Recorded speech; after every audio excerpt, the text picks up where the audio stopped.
He paid for her freedom in front of the whole town, but never once laid a hand on her. So why did she hesitate when he finally let her walk away? The coin pouch hits the table with a dull thud, louder than the voices around it. Clara's wrist is still burning where the leather strap had been, the mark deep and red. No one moves, not the men leaning on the rail, not the women whispering behind their fans. The rancher doesn't look at her long, just says something low, then steps back. And for the first time there's space where a grip used to be. But Clara doesn't move. Not yet. Tell me, what would you do in her place? The sun sat high over Dry Creek, pressing heat down into the red dirt until it cracked in thin lines along the street. A wagon creaked somewhere behind the saloon. Flies gathered where the shade fell short. Clara Whitfield stood in the middle of it. Her shoes were dusted white from the road. The hem of her gray dress hung uneven where it had been stitched and restitched too many times. One hand was clenched at her side. The other was caught in Earl Whitfield's grip, his fingers wrapped hard around her wrist. Too tight. The leather strap looped there dug into her skin where he had pulled her from the house and out into the street without a word. "Sign it," Earl said, his voice flat, like he'd already finished the matter in his mind. A small table had been dragged out from the saloon. A paper lay on it, edges lifting in the dry wind. An ink bottle sat beside it, the glass cloudy with dust.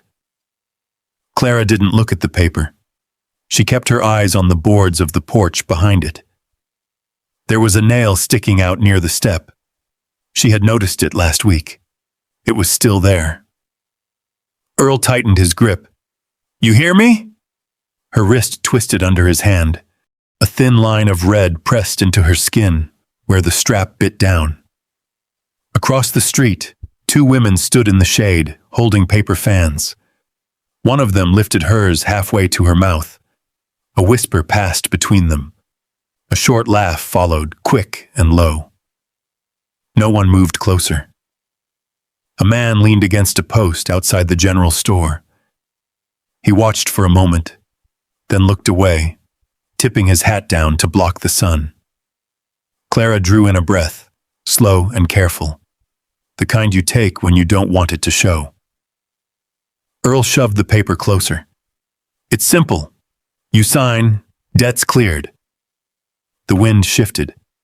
Dust moved across the street in a thin veil, catching in the folds of Clara's dress. She didn't reach for the pen. Earl exhaled hard through his nose. "You think you've got a choice?" The sound came then, hoofbeats. Slow at first, then closer. Steady, not rushed. They cut through the low murmur of the street. Clara didn't turn right away. The rhythm settled into the ground beneath her feet before she lifted her eyes. A black horse came into view from the far end of the road, broad-shouldered, head low. The man riding it sat straight, one hand loose on the reins. Dust clung to his boots. His hat cast a shadow over his face, but his gaze was clear when it reached them. He didn't hurry. The horse stopped beside the table. The man swung down in one motion, boots hitting the dirt with a soft thud. He didn't look at Clara first. He looked at Earl. "How much?" he asked. Earl blinked once, caught off guard. "What?" The man reached into his coat and set a small leather pouch on the table. It landed with a weight that made the ink bottle rattle. "How much?" he repeated. The street quieted. Earl's grip loosened just enough for Clara to feel the change. His eyes flicked to the pouch, then back to the man. "This ain't your business." The man's hand rested lightly on the edge of the table. Not tense, not threatening, just there. "It is now." A long second passed. Earl gave a short, sharp laugh, but it didn't carry far. "You don't even know what you're paying for." The man didn't answer that. He pushed the pouch forward with 2 fingers. Earl hesitated. Then he grabbed it, weighing it in his hand. The coins inside shifted with a dull clink. That was enough. He released Clara's wrist. The sudden absence of pressure left a sting behind. Her hand dropped to her side, fingers stiff for a moment before they curled slowly. The man spoke then. Quiet. Even. She walks free. No one said anything. Clara looked down at her wrist. The leather strap hung loose now. The mark beneath it was already darkening, a thin band circling her skin. She reached up with her other hand and pulled the strap free. It slid away without resistance.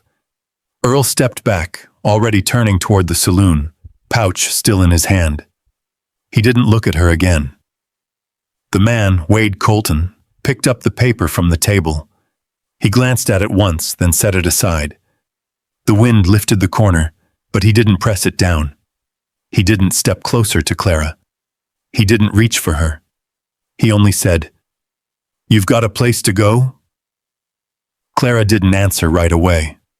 Her eyes moved from the strap in her hand to the empty space where Earl had stood, then to the street, the porch, the people who had watched and said nothing, then back to Wade.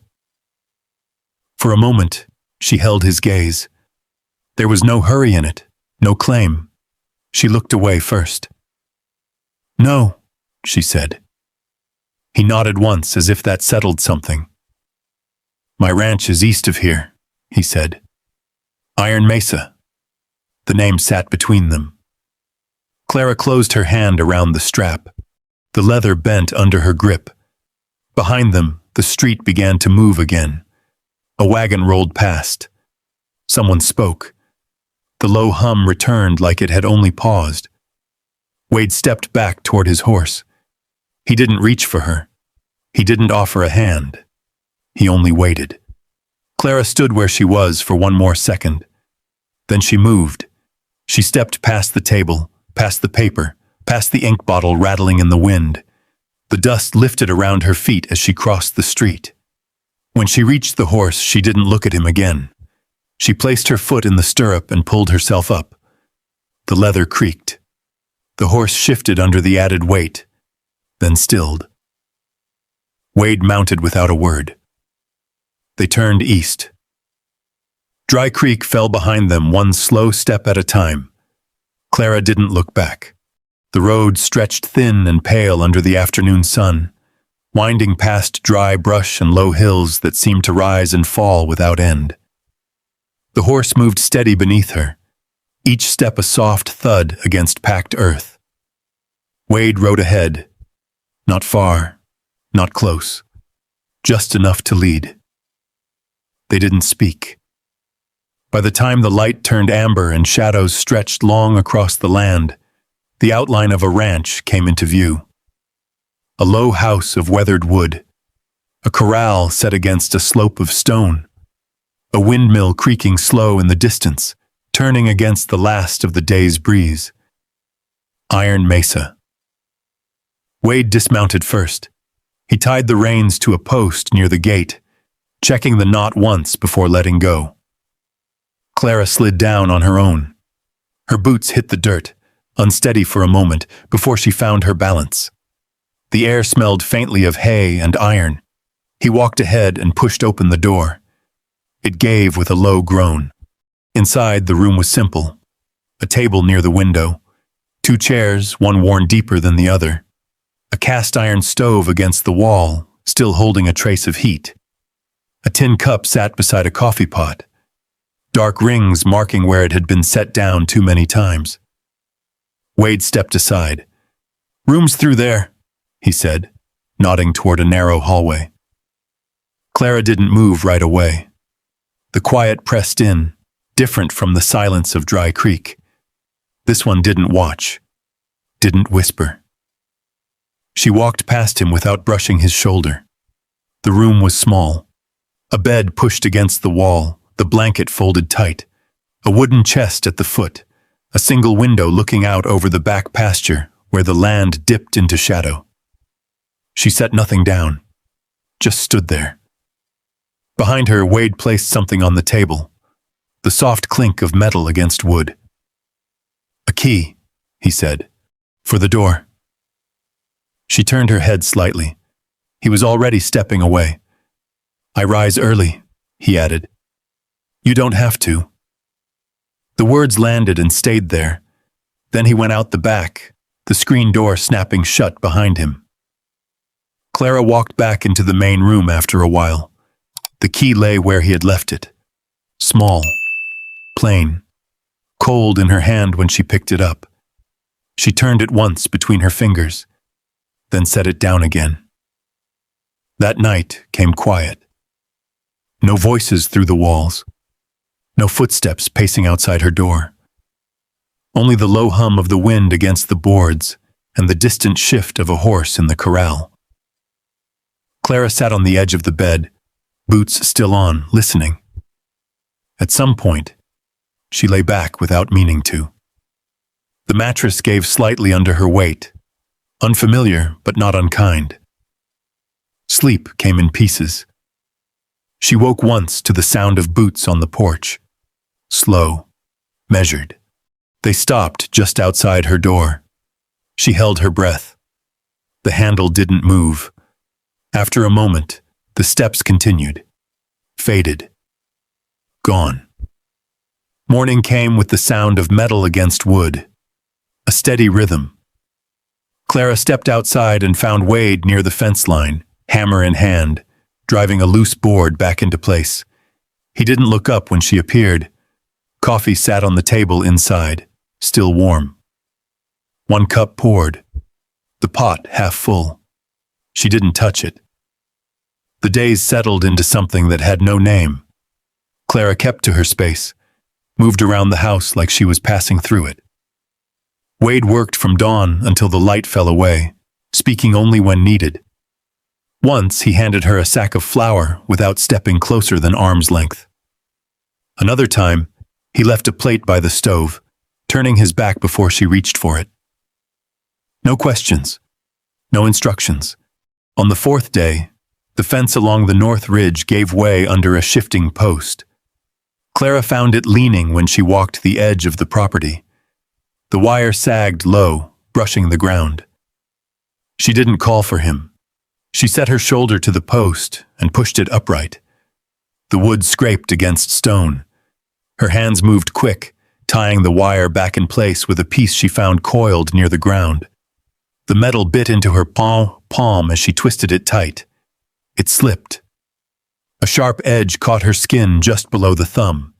She didn't make a sound. Blood welled slow, then faster, running along the crease of her hand. By the time she stepped back into the house, the bleeding had soaked into the edge of her sleeve. Wade stood near the table. He must have come in while she was outside. His eyes moved once, from her face to her hand. He crossed the room, not toward her, but to the shelf above the stove. He took down a strip of clean cloth, set it on the table. "It bleeds," he said. Nothing else. Clara stood where she was. "Wrap it," he added, already turning away. The back door opened, closed. The cloth stayed where he left it. Clara looked at it for a long moment, then at her hand. She walked over, picked it up, and wound it around her palm. Tight. Clean. The room stayed quiet. That night, the wind rose stronger. It pressed against the walls, slipping through the cracks with a low whistle. Clara sat by the window, watching the dark stretch of land beyond the fence. Somewhere out there, a horse shifted, its silhouette barely visible against the horizon. Inside, the lamp burned low. She turned her head when she heard it again. Boots on the porch. They came to a stop outside her door. Longer this time. Clara didn't move. The handle stayed still. After a while, the steps moved on. She let out a breath she hadn't known she was holding. And for the first time since Dry Creek, she slept without waking. Morning came thin and pale over Iron Mesa. The light slipped through the window and settled across the floorboards in long, quiet lines. Clara was already awake, sitting at the edge of the bed, the cloth around her hand dry and stiff. Outside, the windmill turned slow. She stepped into the main room. The coffee pot sat on the stove again. Steam curled faint from its spout. A cup waited beside it, placed the same way as yesterday. Clara poured it this time. The tin warmed her hands. She didn't drink right away, just stood there, watching the dark surface settle. By mid-morning, she was walking the north fence again. The repair held. The wire sat tight against the posts, the line running clean across the ridge. Wade worked farther out near the corral, hammer rising and falling in a steady rhythm. Neither called to the other. The quiet held. It broke when Clara rode into Dry Creek 2 days later. The road into town hadn't changed. Same dust, same boardwalks, same men sitting outside the saloon with their chairs tilted back, watching everything that passed.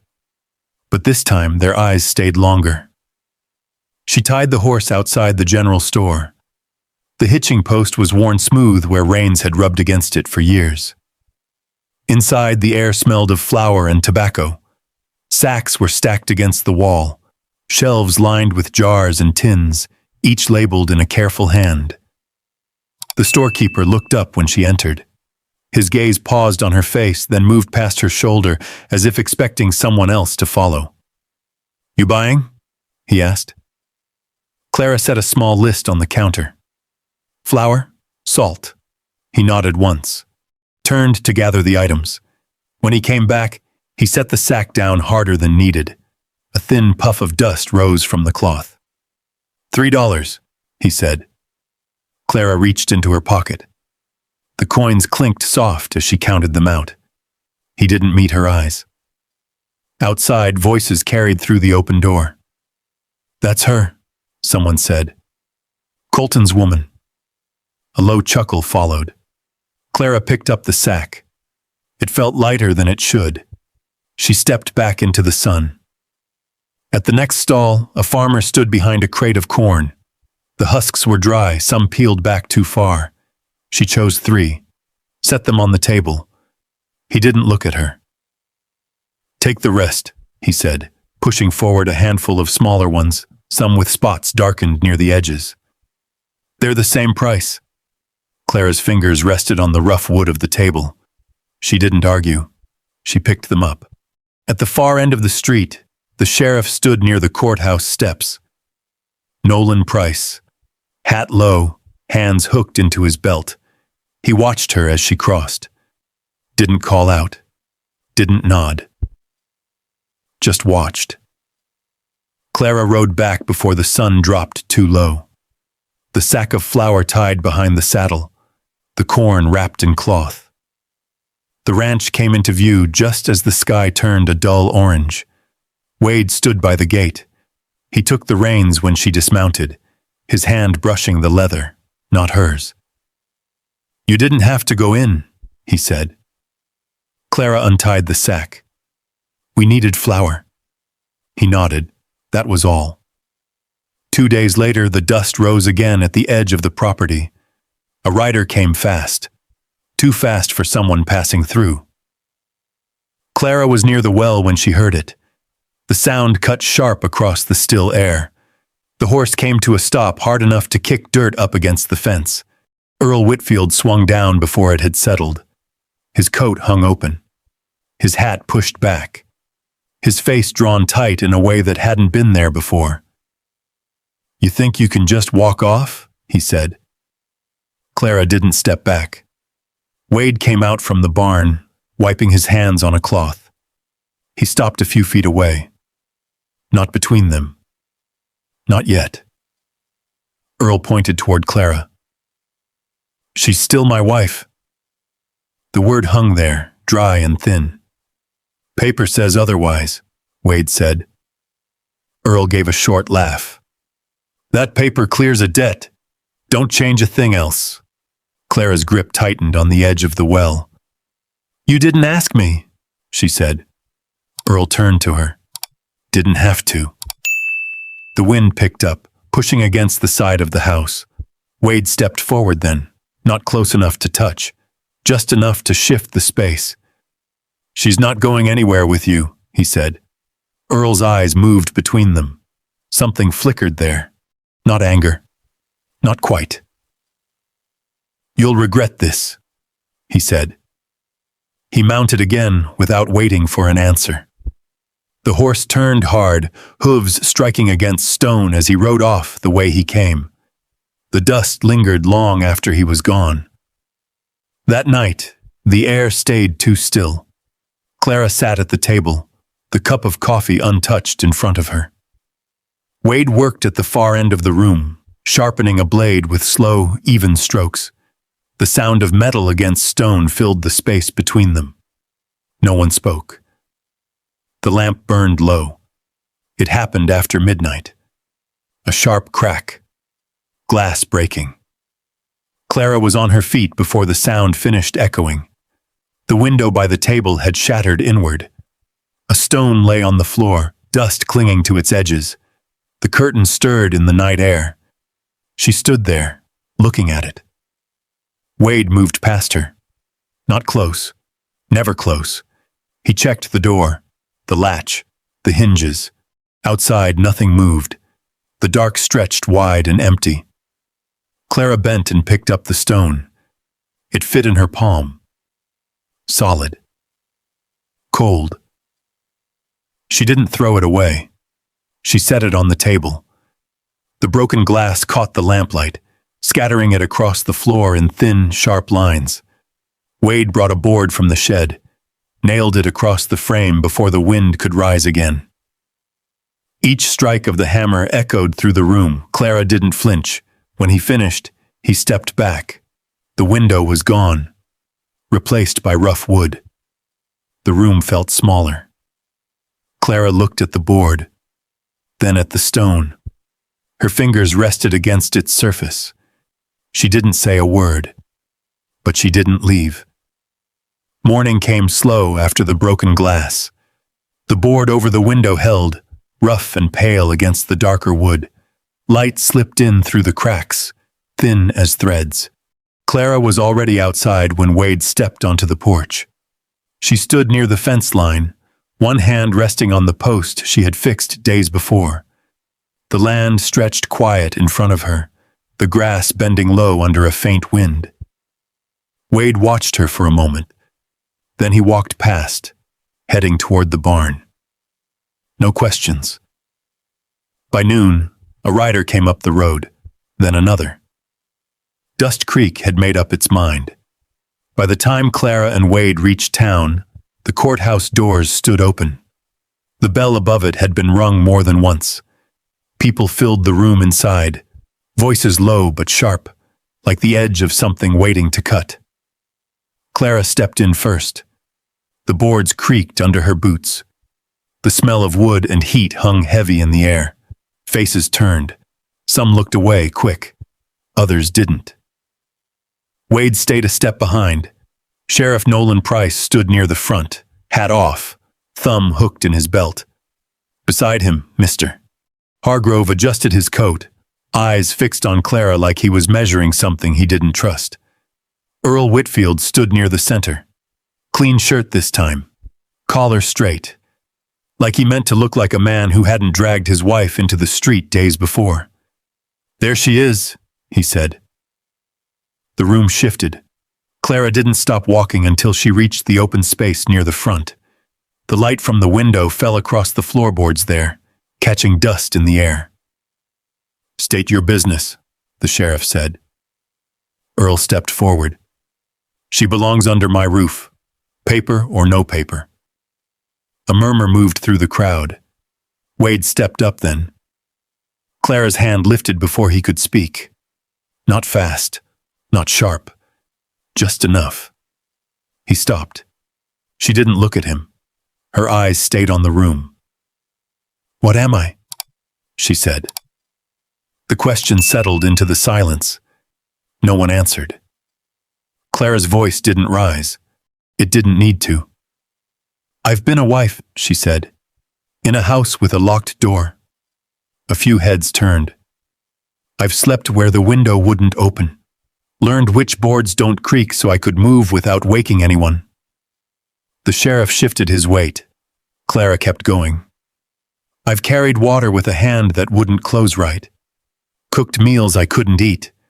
Sat quiet when the room got loud. The room grew still. I didn't walk out because I couldn't. Not until I did. Her fingers curled once, then relaxed. No one here asked me what that was like. She looked across the faces in front of her, one by one. Not then, she said. The silence pressed in deeper. From the back, a chair scraped. An older woman stood, small, bent at the shoulders, a shawl wrapped tight around her frame. Mrs. Green. She stepped forward slow, leaning on the back of a bench for a moment before letting go. I have, she said. Her voice was thin, but it carried. I saw her once, she went on, years back, behind the mill. Clara's head turned slightly. A boy had been cornered, Mrs. Green said. Mine. The room shifted again. He'd said the wrong thing to the wrong man. Was about to pay for it. She looked at Clara. She stepped in. Clara didn't move. She didn't ask who was right. Didn't wait for someone else. Just stepped in and took the hit meant for him. A breath moved through the room. Mrs. Green's hand tightened on her shawl. My boy's alive because of that, she said. Walks straight, works his land, has children. She lifted her chin. And I never said a word. Not when they called her wild. Not when they turned her away. The words settled heavy. The sheriff looked from Mrs. Green to Earl. Is that true? He asked. Earl scoffed. Old stories don't change.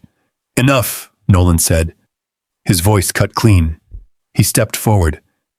Earl Whitfield, he said. You'll come with me. Earl laughed once, sharp. On what grounds? The sheriff didn't answer right away. He just reached for his arm. Earl pulled back, but not far. The room held its breath. On enough, Nolan said. He turned Earl toward the door. No one stepped in. No one spoke. The door opened, closed. The sound echoed. Clara stood where she was. The light had shifted across the floor, moved closer to her feet. Around her, people didn't move the same way they had before. They didn't come closer. But they didn't turn away either. Wade stepped up beside her, not touching. Just there. Clara let out a slow breath. Her shoulders didn't drop, but they didn't hold as tight. Outside, the wind picked up, carrying dust along the street. Inside, the room stayed quiet. Not empty, just different. The room slowly began to breathe again. Boots shifted on wooden boards. A chair scraped back. Someone cleared their throat but didn't speak. The weight in the air had not lifted, only settled into something quieter, something harder to ignore. Clara stood where she was a moment longer. Then she turned. No one stopped her. Wade stepped aside as she passed. Not in front, not behind. Just enough space so she could walk without brushing him. Outside, the light had softened. The heat of the day was breaking, slipping into a dull gold that stretched across the street and caught in the dust. They walked back to the horses without speaking. No one called after them. Back at Iron Mesa, the wind had picked up again. It moved through the grass in slow waves, bending it low, then letting it rise. Clara stepped down from the saddle. Wade took the reins, tied them to the same post as always, checked the knot. Let go. Nothing had changed, and yet, everything had. That evening, he worked the fence line like he always did. Hammer rising, falling. The steady sound carried across the yard. Clara stayed near the house. She washed her hands at the basin, changed the cloth around her palm, set the kettle on the stove and watched the water begin to tremble before it boiled. The same movements, but her shoulders were no longer pulled tight. Wade came in after sunset, set his hat on the hook, poured coffee into the same tin cup. He didn't look at her right away.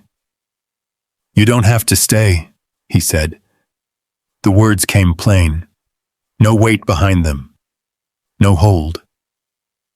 Clara stood by the table. "I know," she said. That was all. He nodded once and stepped back out onto the porch, leaving the door open behind him. Night settled in. The board over the window creaked as the wind pressed against it. The lamp burned low. The house held its quiet. Clara sat at the table for a long time. Then she stood. She went into the small room, pulled the chest open, folded what little she had, the dress she had arrived in, the extra cloth, the worn pair of gloves tucked into the corner. She packed slowly, not because there was much, because there was time. Morning came pale and cool. Wade was already outside. Clara stepped onto the porch with the small bundle in her hand. He looked up once. Didn't ask. Didn't move. She walked past him, down the steps, across the yard. The dirt felt firmer under her boots than it had the first day. At the gate, she paused. The land stretched wide ahead of her. The same road she had come down. The same horizon waiting. Behind her, the windmill turned, slow, steady. Wade stood where she had left him. Not closer, not farther, just there. "You're free," he said. The words carried across the space between them. No pull, no claim. Clara nodded once. Then she stepped through the gate. The latch clicked shut behind her. She walked. One step, then another. The sound of her boots against the ground came soft, almost lost in the wind. A few yards out, she slowed. The air moved across her face, lifting a strand of hair loose from where she had tied it back. She stopped. Behind her, a horse shifted. A low sound, the creak of leather. Clara stood there. Then she turned. Wade hadn't moved. His hand rested lightly on the fence rail. The other hung at his side. His gaze met hers, steady as it had been the first day. Nothing asked. Nothing held. Clara walked back. Each step was slower than the last, like she was measuring the distance, not crossing it. She reached the gate again, didn't open it right away. "You didn't buy me," she said. Her voice was quiet, but it didn't waver. Wade didn't answer. She lifted the latch. "I stayed." The gate swung open. She stepped inside. Wade moved then, just enough to take the bundle from her hands, not touching her fingers, just the cloth. He set it on the porch. Then he picked up the reins of the horse tied nearby and held them out. Clara looked at them, then at him. She reached forward and took them. Their hands didn't meet, but they didn't pull away either. Out beyond the fence, a small group of horses broke into a run, hooves striking the ground in a steady rhythm as they crossed the open stretch of land. Clara turned toward them. Wade stood beside her. Neither spoke. The wind moved through the grass again, and this time, it didn't feel empty. Out there, the land stretched wide and honest, the kind of place that didn't ask who you used to be, only who you chose to stand as now. And maybe that's what stayed with me the longest. Not the money, not the fight, not even the moment she turned back at that gate. It was the choice. Because if you've ever stood at the edge of something, hands still carrying the weight of what you've been through, you know how hard it is to believe you can step into something different. To trust that a quiet place, a steady hand, might not come with a price. Clara didn't stay because she had nowhere else to go. She stayed because, for the first time, someone didn't try to decide her worth for her. And maybe that's where real love begins, not in being saved, but in being seen clearly and still being free to walk away. So I'll ask you this. Have you ever had a moment where you could have left, but chose to stay? If this story stirred something in you, you're not alone. There are more roads like this ahead, more stories about people finding their way back to themselves, and sometimes to each other. You're always welcome to ride along.